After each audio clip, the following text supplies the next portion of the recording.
Hey, good morning. It's Tom Sheeran, Brookshire Hathaway Realty and Real Life Real Estate. Another exciting episode today. We've got Tara Ryan with Fairway Mortgage. Good morning, Tara. Hi, Tom. How are you today? We're doing good. We're doing good. We're seeing a lot of things happening out there in the housing market, and a lot of good, bad, and different. But loan rates are maintaining pretty good. A little uptick a week or so ago, but nothing drastic. I mean, we're still under 4%, right? So Absolutely, absolutely. It is good for folks to know. The we did have a little bit of that positive movement or upward movement in rates. So we did go from the high twos to the low threes. We're all mhm. cautiously watching it to see where it goes from here. It seems to kind of settled into this range for right now. Yeah, and Tara's local, right? You were born in Atlanta, correct? Yeah, I'm a Southerner for sure, from Yeah, South Carolina, but South been in, Carolina, yeah, I went to Georgia Tech and been in Atlanta ever since. So, and then Emory, long term. Emory for your MBA, right? So Yes, sir. Good and memory. and been doing. I think you got in the business a year ahead of me. I got in 2005 in real estate. Absolutely. You were the year before, I remember. Yeah, Um, have grown your business now. I think you've got about 8 people total in your office, right? So we have. We have. how We've how been did it all growing. start for you? Did you work for a big box company doing mortgages, or always on your own? I Tom, what's fun is we never worked for anybody else. My husband got the bug to be an entrepreneur and decided he wanted to start a mortgage company. And so we started a mortgage brokerage in our basement, mm-hmm. 16, 17 years ago. Um, Taught ourselves loans using the internet. I remember looking up what loan to value meant and DTI meant. And but I also think that's what makes us unique because we didn't work for anyone else. We didn't develop some of the bad habits that the industry has. I mean, if you've ever had a mortgage, it can be frustrating that they're still asking you for documents the day before closing, Yes. and it feels like no matter how long the closing is, the lenders always wait till the last second, right, to do everything. And we came in with a different mindset, using more of an engineering process mindset, and said, hey, why wouldn't you just do everything as fast as you can at the beginning and be done early? Wouldn't Yeah. that be a better way to do it? Yeah, and you recognize any potential red flags or problems up front, not at, like you said, not at the last minute. Absolutely. It's the most frustrating thing in our industry. And so we really have looked at it, and and I tell my whole team, we can ask the buyer for anything in the first 3 days, right? Any piece of Yes. paper we need, they are ready, willing, and able to give it to you. But you ask them for that same piece of paper 3 days before closing. Yeah. First of all, you're going to talk to me first to have a conversation of why we're doing this now. But yeah, our whole strategy is if you find things early, we can all work through it. hmm Right. And so, Yeah, and, and we're and ideally, seeing. that's even before they go under contract, Tom, right? Ideally, we do Yes, yes. pre-approval. Yeah, I don't want to take anybody out these days, and I won't until I know they're solid. And Yeah. It's not good for unfortunately, anybody. we It's not we good for them either. no, and we see, new agents do it all the time, and I did it. And just because you're desperate to get some business going, but you end up showing them, 10 houses, and they're not really approved. Yeah. Anybody can be pre-qualified, but Oh, yeah. And there's so many places you can go online now and get a pre-approval letter in 3 minutes. But they haven't actually done the work to make sure that the loan will actually close. Right. And mm-hmm. it's just a shame because the sellers are impacted, taking their home off the market.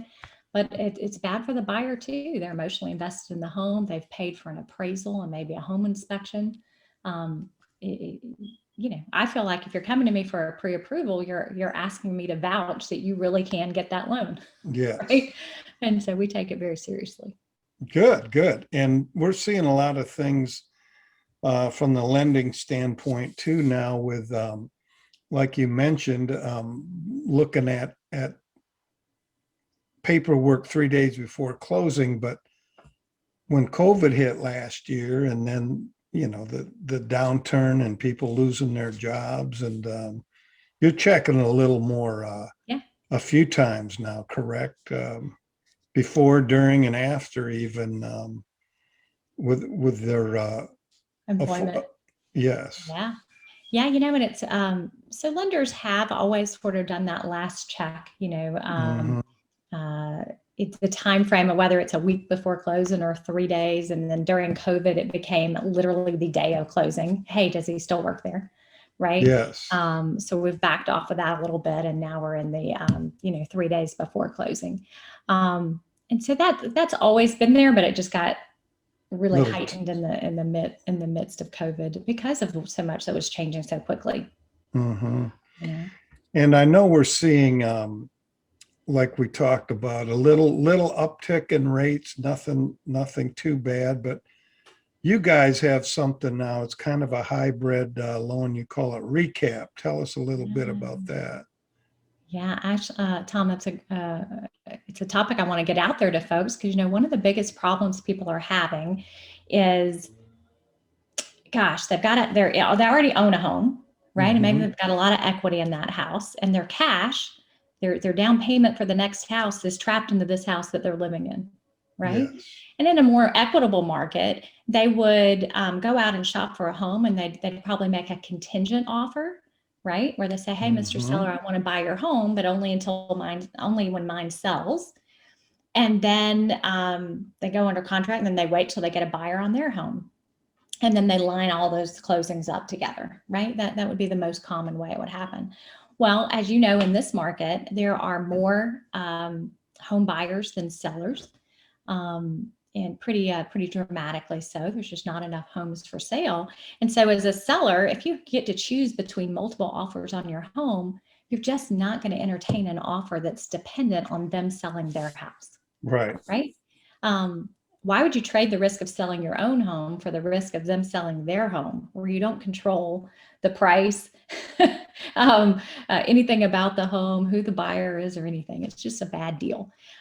So contingent offers, in my experience, are just not being entertained at all. Is that what you're seeing?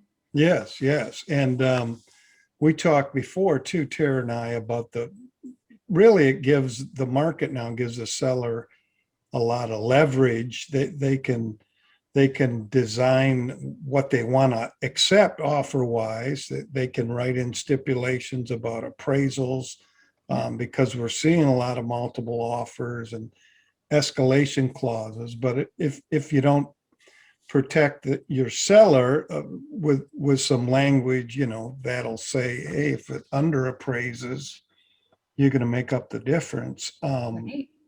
If you don't do that, I mean, you've wasted all these times, these multiple offers, and then they can get out of the deal essentially with the With the with loan, the right? appraisal contingency. So and then we also were talking about, we're seeing the sellers writing in lease back, and that can be part of their counter offer or what they're willing to accept. So it's really Absolutely.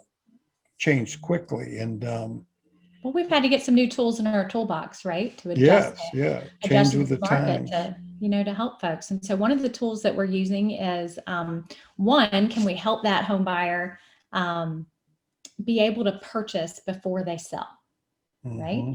And so assuming they qualify to own two homes at one time, so they do have to have enough income to handle both mortgages, which a lot of people do because we're very generous on that.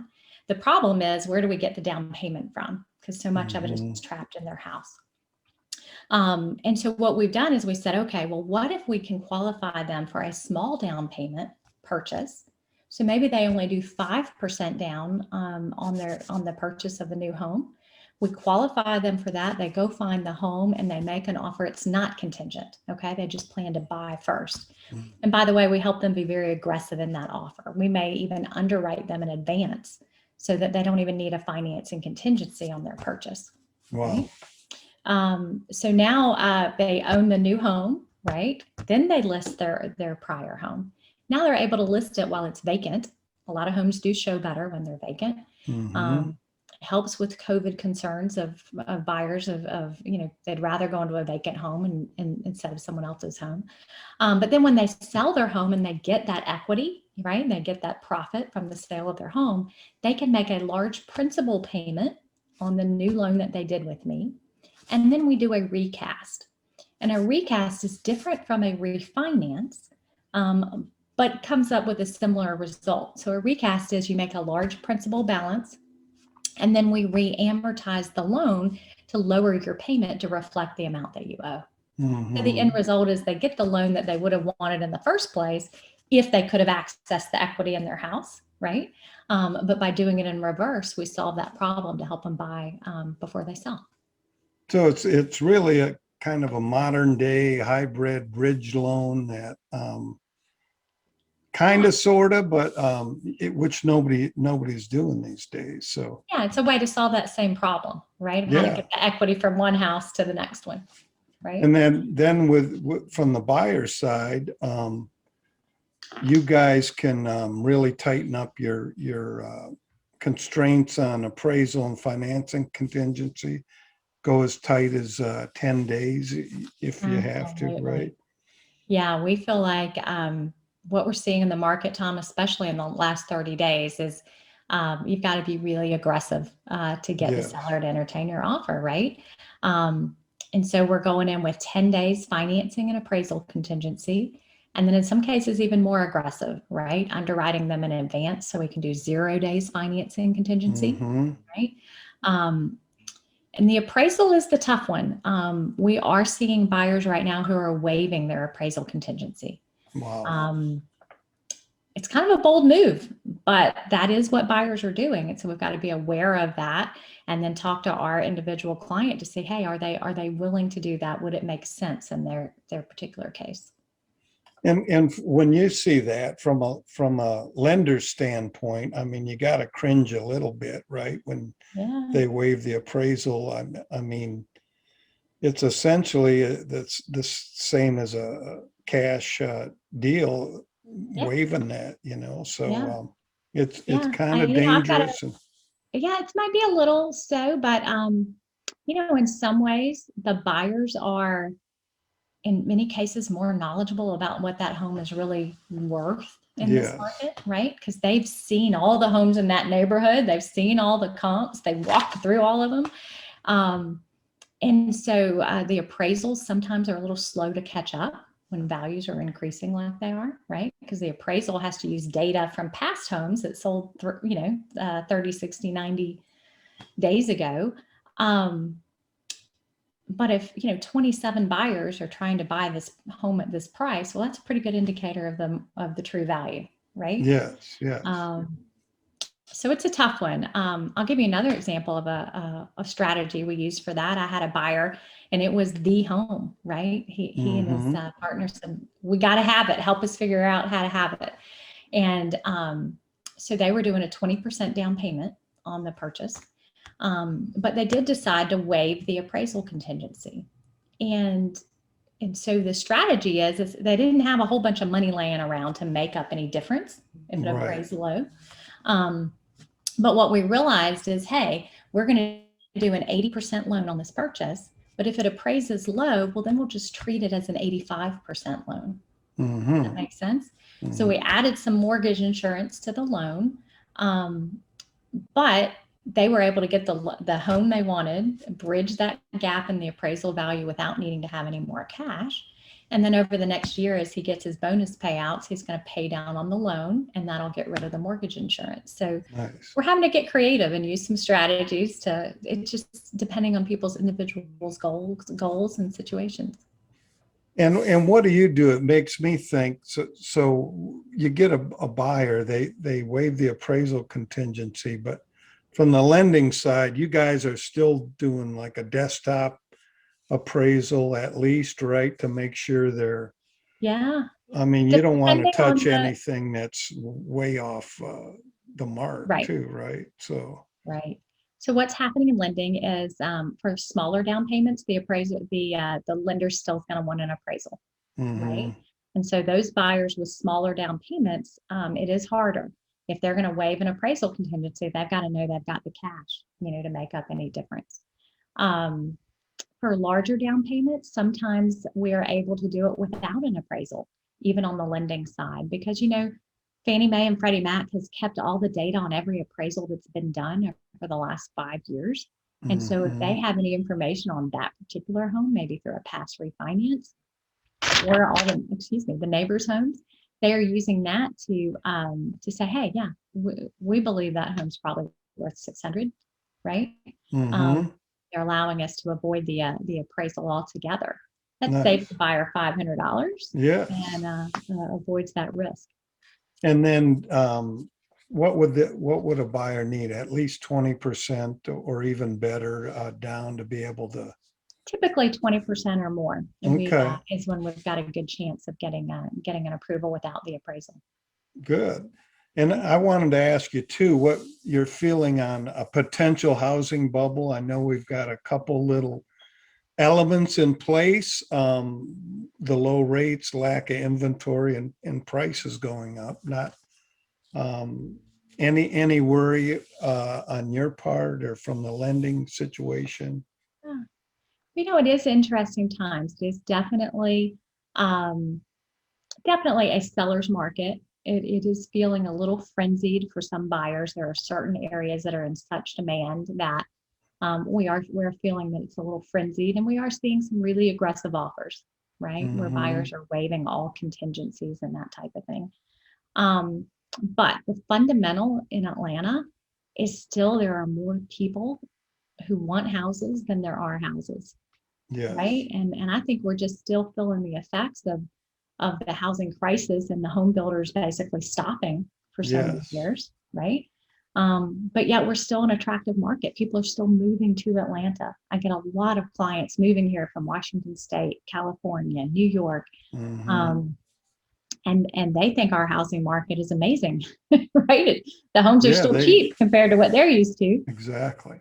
Right. So I think that's the fundamental driver. And the last 30 days, maybe it's a little frenzied beyond what we're used to, but I do think fundamentally it's still more supply and demand, which is probably a good thing for long-term prospects. Yeah, and in the typically entering in the spring market, that's when we'll see more inventory. So yeah, I think that'll happen. The new construction numbers are way up, and I know the price of lumber is going up too. So it feels like it's controlled. It's not a out of control thing, but those factors are there. We're not pricing ourselves out of affordability, but that would be the next step if a bubble were to happen. But I think we're good too. So I think I agree with you. Good synopsis. Well, I think we should put in a plug for anyone out there that's thinking they might want to move, right? Yeah. If they're thinking they might want to sell their home, they should, well, first of all, call Tom. He's amazing. But secondly, let's strategize about how we might make that happen, right? Ways that you might be able to accomplish buying and selling at the same time. Yeah, and we bring you in and we do strategize, and we can present the buyer in the strongest position right off the bat. I mean, because they're going fast. It's crazy out there. Anything else? I heard some rumblings of a no down FHA product possibly on the horizon. Have you heard anything, or what's your feeling on that? It's interesting. There's some, just with the change in the administration, there are some talk of some things that are very pro-buyer, right? Of smaller down payment options, or maybe a first-time home buyer credit and things like that.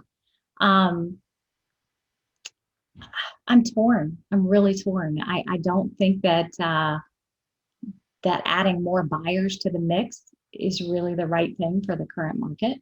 And so I'm not sure that those things are really going to make it through and get passed, right? Because I think when they really look at it, I think that would have the potential of creating a little bit more of a, not a bubble, but maybe a short-term rise in home prices, right? If you just throw a Yes. bunch of buyers in a frenzy that are all trying to get a tax credit, I don't think the market needs it. The housing market's doing great. Yeah, and that would create a bigger gap between the inventory and the number of buyers out there. So yeah, I can see it.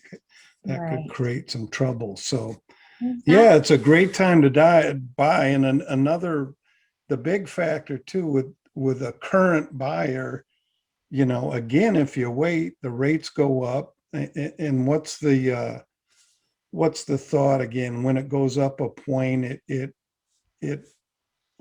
changes the buying power, Your buying power, right, considerably. So and you're going to pay more. Either have to pay more now for the same house or buy less, right? So why absolutely. wait? I'll find it for you. So That's right. That's right. yeah, We'll put Tom on it to find it, and rates are still fantastic. And so I agree with you. I think it's a great time to get out there, especially if you take the time to get educated about what today's market is like. Right? It can be intimidating coming into it, but Tom will get you all educated, and I can help you get pre-approved. So we'd be glad to help. Right? yeah, exactly. And that's Tara Ryan with Fairway Mortgage. She's got a great staff and crew helping her out. They'll get on it immediately. What's the best number, Tara? And I'll add it at the end too, but Oh, sure. best number for your office. Absolutely. 678-248-4050. There it is, Tara Ryan and Fairway Mortgage. Thank you so much, Tara. Great talking with you. Always great, Tom. Take care.